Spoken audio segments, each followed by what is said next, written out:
Assalamualaikum warahmatullahi wabarakatuh. Selamat pagi pemirsa Trans 7. Khazanah, Ensiklopedia Islam Dunia, pagi ini kembali hadir ke hadapan Anda untuk berbagi informasi Islami. Semoga menginspirasi dan menjadi motivasi aktivitas Anda hari ini. Demikian kuatnya anjuran untuk mengerjakan sholat berjamaah, sehingga ada sekelompok ulama yang berpandangan bahwa hukum sholat berjamaah adalah fardhu ain, wajib secara perorangan. Artinya bila seorang muslim meninggalkan sholat jamaah tanpa alasan yang sah, dia berdosa, namun sholatnya tetap sah. Adapun orang-orang yang berpandangan demikian adalah Atha bin Abi Rabah, Al-Auza'i, Abu Thawr, Ibnu Huzaimah, Ibnu Hibban, umumnya ulama mazhab Hanafi dan mazhab Hambali. Atha berkata bahwa kewajiban yang harus dilakukan dan tidak halal selain itu, yaitu ketika seseorang mendengar seruan azan, maka dia harus menyambutnya dengan mengikuti sholat berjamaah. Aisyah radhiyallahu anha berkata, siapa yang mendengar azan tapi tidak menjawabnya dengan sholat, maka dia tidak menginginkan kebaikan, dan kebaikan tidak menginginkannya. Al-Muqni. Banyak dalil lain yang mereka ketengahkan untuk mendukung pandangan ini. Salah satunya adalah firman Allah surah An-Nisa ayat 102 tentang tata cara sholat di medan perang yang ternyata harus dilakukan secara berjamaah. Logikanya, jika di tengah pertempuran yang sedang berkecamuk sekalipun sholat jamaah masih harus dilakukan, apalagi dalam kondisi normal, maka hukumnya wajib. Oleh karena itu, Al-Allamah As-Sayanqiti berkata, ayat 102 dari surah An-Nisa tentang sholat jamaah dalam keadaan perang merupakan dalil yang sangat jelas tentang wajibnya sholat berjamaah. Abu Hurairah radhiyallahu anhu juga pernah menuturkan bahwa Rasulullah SAW bersabda, sungguh aku punya keinginan untuk memerintahkan untuk menyelenggarakan sholat, lalu aku memerintahkan satu orang untuk jadi imam, sedangkan aku sendiri pergi dengan beberapa orang membawa seikat kayu bakar menuju ke rumah sekelompok orang yang tidak ikut menghadiri sholat, dan aku bakar rumah-rumah mereka dengan api. Hadis riwayat Bukhari dan Muslim. Menurut pendapat yang mewajibkan sholat berjamaah, jika hukumnya sunnah, maka tidak mungkin Rasulullah mengancam orang yang meninggalkannya dengan ancaman rumahnya dibakar. Selain pandangan yang mewajibkan, masih ada pandangan bahwa sholat berjamaah sangat wajib. Pandangan ini lebih keras dari sebelumnya, yang menganggap sholat berjamaah sebagai syarat sahnya sholat. Artinya, sholat tidak sah jika tidak dilakukan dengan berjamaah. Yang berpendapat seperti ini antara lain adalah Ibnu Taimiyah dalam salah satu pendapatnya. Demikian juga dengan Ibnul Qayyim, murid beliau. Juga Ibnu Aqil dan Ibnu Abi Musa serta mazhab Zahiriyah. Termasuk diantaranya adalah para ahli hadis, Abul Hasan At-Tamimi, Abu Al-Barakat dari kalangan mazhab Hambali, serta Ibnu Huzaimah. Apa dasar mereka yang menganggap sholat berjamaah merupakan syarat sahnya sholat? Sebuah hadis yang dituturkan oleh Ibnu Abbas radhiyallahu anhu bahwa Rasulullah SAW bersabda, barang siapa yang mendengar azan tapi tidak mendatanginya, maka tidak ada lagi sholat untuknya kecuali karena ada uzur. Hadis riwayat Ibnu Majah, Ad-Daruqutni, Ibnu Hibban, dan Al-Hakim. Juga hadis yang dituturkan oleh Abu Hurairah radhiyallahu anhu bahwa Rasulullah SAW bersabda, sesungguhnya sholat yang paling berat buat orang munafik adalah sholat isya dan subuh. Seandainya mereka tahu apa yang akan mereka dapat dari kedua sholat itu, pastilah mereka akan mendatanginya meski dengan merangkak. Hadis riwayat Bukhari dan Muslim.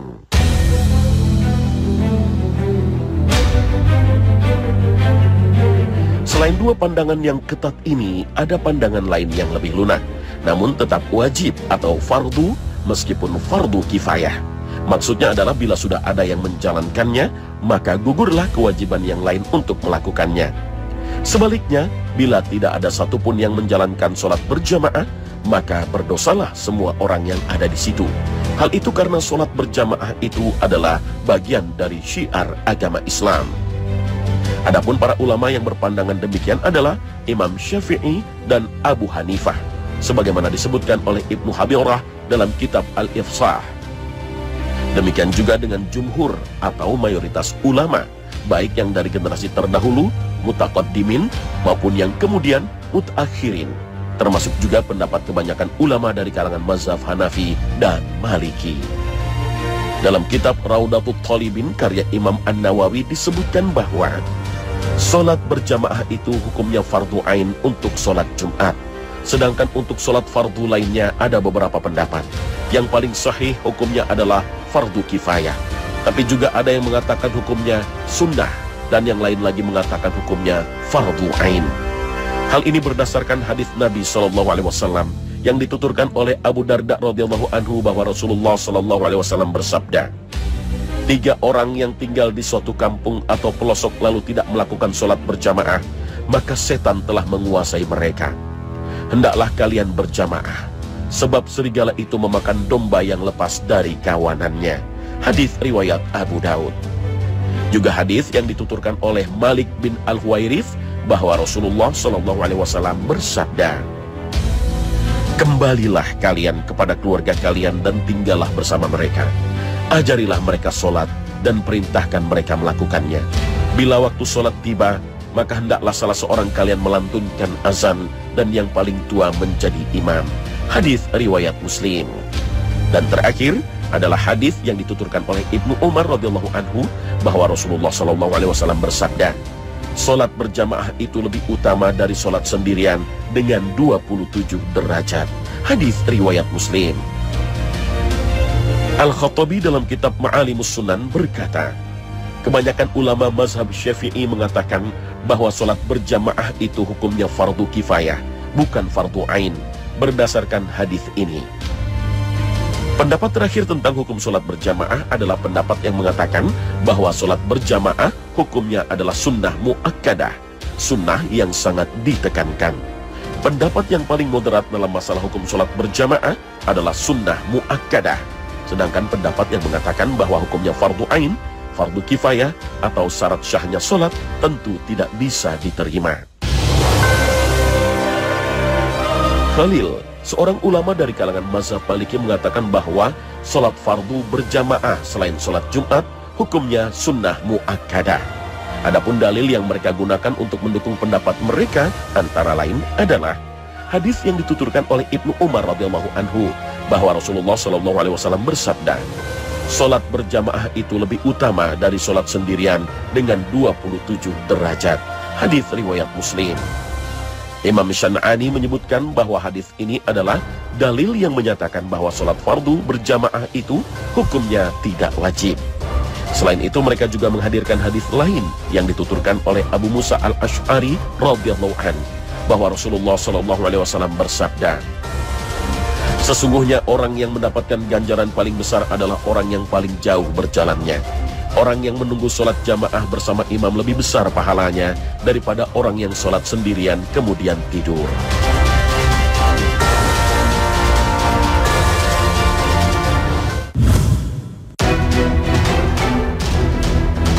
Pemirsa khazanah, terlepas dari apa hukum sholat berjamaah di masjid, apakah fardu ain, fardu kifayah, atau sunnah mu'akkadah, namun yang pasti para ulama sepakat bahwa sholat berjamaah memiliki banyak keutamaan dibandingkan dengan sholat sendirian.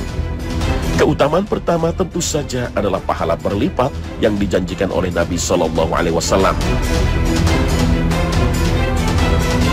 Dalam hadis riwayat Muslim dari Abdullah bin Umar disebutkan bahwa sholat jamaah 27 derajat lebih utama daripada sholat sendirian. Sedangkan dalam hadis riwayat Abu Daud, Ibnu Majah, dan Abdullah bin Hamid dari Abu Sa'id Al-Khudri disebutkan bahwa Rasulullah SAW bersabda, sholat berjamaah itu senilai dengan 25 sholat. Bahkan jika seseorang mengerjakan sholat berjamaah di tengah perjalanan, lalu dia menyempurnakan rukuk dan sujudnya, maka sholatnya tersebut bisa mencapai pahala 50 sholat. Hadis riwayat Abu Daud, Ibnu Majah, dan Abdullah bin Hamid. Ibnu Battal rahimahullah mengatakan, terkadang keutamaan sholat jamaah disebutkan sebanyak 27 derajat, kadang pula disebut 25 kali lipat, dan kadang juga disebut 25 bagian. Ibnu Battal rahimahullah mengatakan, terkadang keutamaan sholat jamaah disebutkan sebanyak 27 derajat, kadang pula disebut 25 kali lipat, dan kadang juga disebut 25 bagian. Ini semua menunjukkan berlipatnya pahala sholat berjamaah dibanding dengan sholat sendirian, berkisar pada kelipatan-kelipatan sebagaimana disebutkan itu. Dengan sholat jamaah, seseorang juga akan mendapatkan pengampunan dosa. Hal ini sesuai dengan hadis yang dituturkan oleh Utsman bin Affan, bahwa beliau pernah mendengar Rasulullah SAW bersabda, "Barang siapa berwudu untuk sholat dengan wudu yang sempurna, kemudian berjalan untuk menunaikan sholat wajib, kemudian benar-benar melaksanakannya bersama orang-orang atau berjamaah, atau melaksanakan sholat di masjid, maka Allah akan mengampuni dosa-dosanya." Hadis riwayat Muslim. Bahkan bukan hanya sholatnya itu saja yang bisa mengundang pahala, tetapi setiap langkah menuju masjid untuk melaksanakan sholat jamaah juga akan meninggikan derajatnya dan menghapuskan dosa. Serta ketika menunggu sholat di masjid, malaikat akan terus-menerus mendoakannya. Keutamaan ini dijelaskan dalam hadis yang dituturkan oleh Abu Hurairah radhiyallahu anhu, bahwa Rasulullah SAW bersabda, "Sholat seseorang dalam jamaah bernilai 20 sekian derajat dari sholat seseorang di rumahnya, juga melebihi sholatnya di pasar. Oleh karena itu, jika salah seorang di antara mereka berwudu, lalu menyempurnakan wudunya, kemudian mendatangi masjid tanpa ada motivasi lain kecuali untuk melaksanakan sholat, maka salah satu langkahnya akan meninggikan derajatnya, sedangkan langkah lainnya akan menghapuskan kesalahannya. Ganjaran ini semua diperoleh sampai dia memasuki masjid. Jika dia memasuki masjid, dia akan dianggap sedang sholat selama dia menunggu sholat. Malaikat pun akan mendoakan salah seorang di antara mereka selama dia berada di tempat dia sholat. Malaikat tersebut akan mengatakan, "Ya Allah, rahmatilah dia. Ya Allah, ampunilah dia. Ya Allah, terimalah taubatnya." Demikian, hal ini akan berlangsung selama dia tidak menyakiti orang lain dengan perkataan atau perbuatannya, dan selama dia dalam keadaan tidak berhadas. Hadis riwayat Muslim.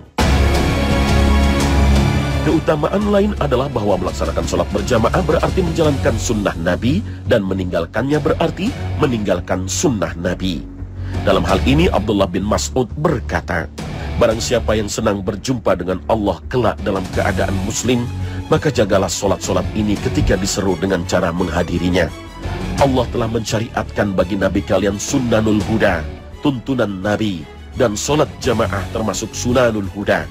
Seandainya kalian sholat di rumah kalian seperti orang yang enggan sholat jamaah di masjid, sehingga sholat di rumahnya, maka ini berarti kalian telah meninggalkan sunnah, tuntunan Nabi kalian. Seandainya kalian meninggalkan sunnah Nabi kalian, niscaya kalian akan sesat." Hadis riwayat Muslim dan Ahmad.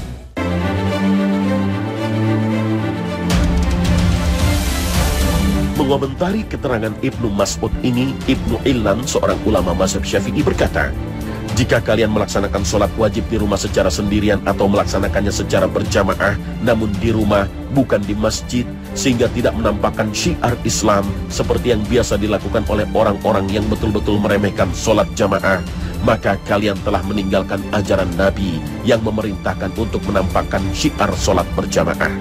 Jika kalian melakukan seperti ini, maka kalian akan tersesat, dan tersesat adalah lawan dari mengikuti petunjuk." Ibnu Hajar al-Asqalani bahkan menyebutkan secara rinci unsur-unsur apa saja yang memberikan keutamaan kepada sholat berjamaah atas sholat sendirian. Di antaranya adalah ketika seseorang menjawab azan, bersegera sholat di awal waktu, berjalannya menuju masjid dengan tenang, masuknya ke masjid dengan berdoa, menunggu jamaah, sholawat malaikat atas orang yang sholat, serta permohonan ampun dari mereka, kecewanya setan karena berkumpulnya orang-orang untuk beribadah, adanya pelatihan untuk membaca Al-Quran dengan benar, pengajaran rukun-rukun sholat, keselamatan dari kemunafikan, dan seterusnya. Semua itu tidak didapat oleh orang yang melakukan sholat dengan cara sendirian di rumah. Keterangan Ibnu Hajar ini juga diikuti oleh sebagian ulama kontemporer dengan menyebutkan 27 unsur kebaikan yang bisa digapai oleh orang yang mengerjakan sholat berjamaah di masjid. Kebaikan itu ada sebelum berjalan ke masjid. ketika berwudu di rumah, bukan di masjid, maka dia telah mendapatkan pahala wudu. Ketika memakai pakaian dan wewangian dengan niat untuk menghormati masjid, maka dia akan mendapatkan pahala tersendiri. Karena Allah telah memerintahkan agar seseorang berhias setiap masuk masjid. Ketika masuk masjid, seseorang akan mendapat pahala bila membaca doa masuk masjid. Juga akan mendapatkan pahala ketika melangkah dengan mendahulukan kaki kanannya. Dan begitu masuk masjid, dia akan mendapatkan kesempatan mendapatkan pahala dari sholat tahiyatul masjid. Ketika sudah duduk di masjid sambil menunggu datangnya waktu sholat, dia sudah mendapatkan pahala sholat. Juga sudah terbilang melakukan iktikaf bila dia meniatkannya. Menurut mazhab Syafi'i, iktikaf bisa dilakukan asalkan dengan niat dan berdiam di masjid, meski hanya sesaat saja.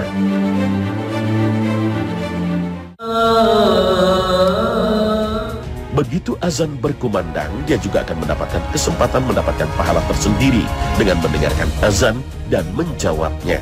Apalagi bila dia sendiri yang mengumandangkan azan.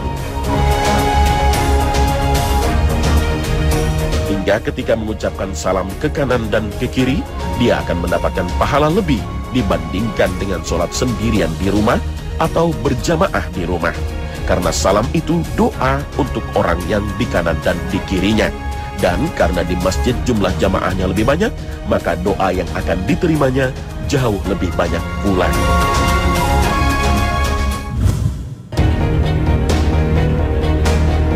Pemirsa Khazanah, para ulama telah bersepakat bahwa sholat seorang laki-laki lebih utama dilakukan berjamaah di masjid daripada di rumahnya. Sedangkan bagi kaum wanita, para ulama berselisih pendapat tentang itu. Perselisihan ini bisa jadi timbul dari adanya hadis yang secara tegas menyatakan bahwa sebaik-baik sholat kaum wanita adalah yang dilakukan di dalam rumahnya. Tetapi pada waktu yang sama juga melarang kaum laki-laki untuk melarang kaum wanita jika ingin mendatangi masjid-masjid Allah.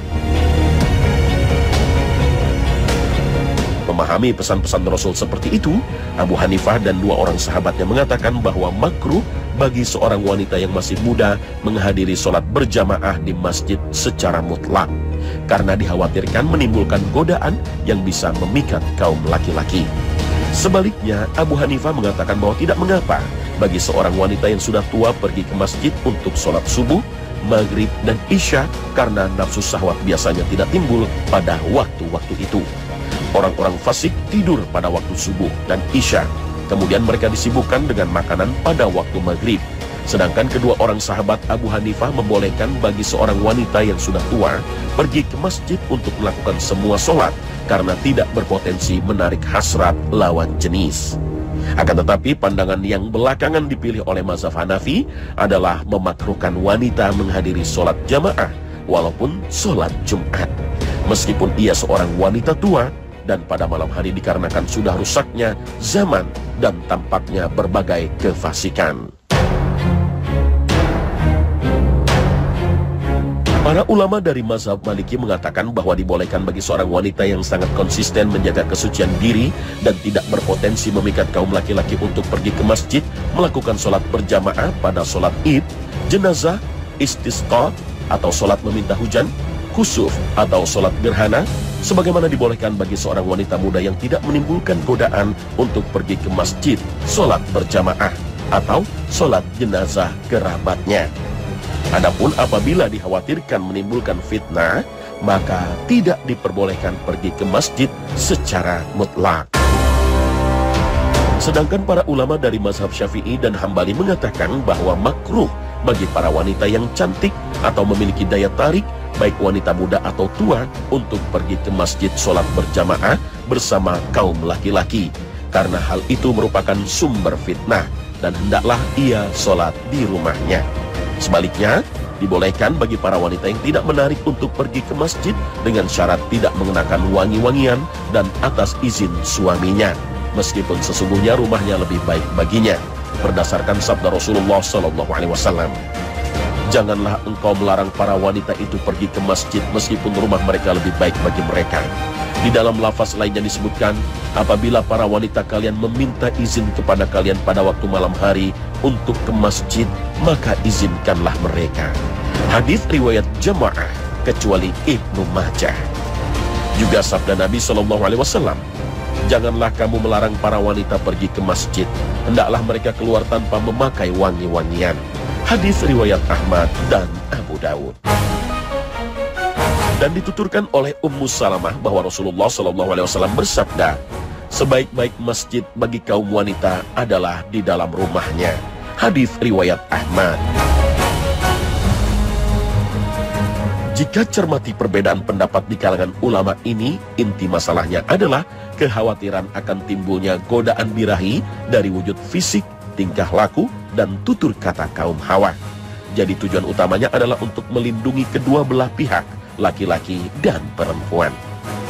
Akan tetapi ada masalah penting yang perlu diperhatikan, bahwa sholat di rumah bagi kaum wanita adalah lebih baik, bukan wajib, sehingga akan menimbulkan dosa bila ditinggalkan.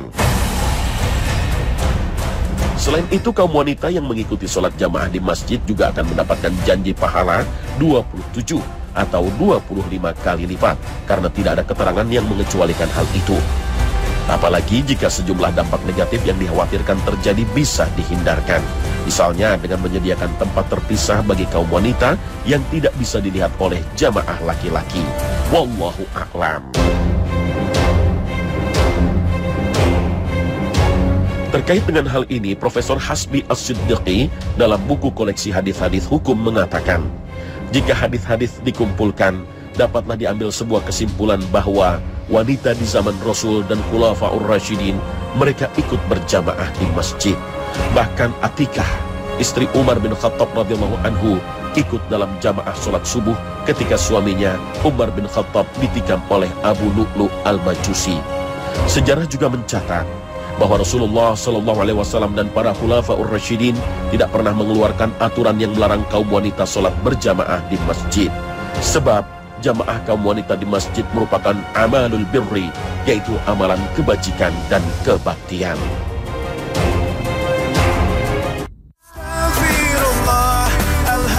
Allah berfirman, Muhammad adalah utusan Allah, dan orang-orang yang bersama dengan dia bersikap keras terhadap orang-orang kafir, tetapi berkasih sayang sesama mereka.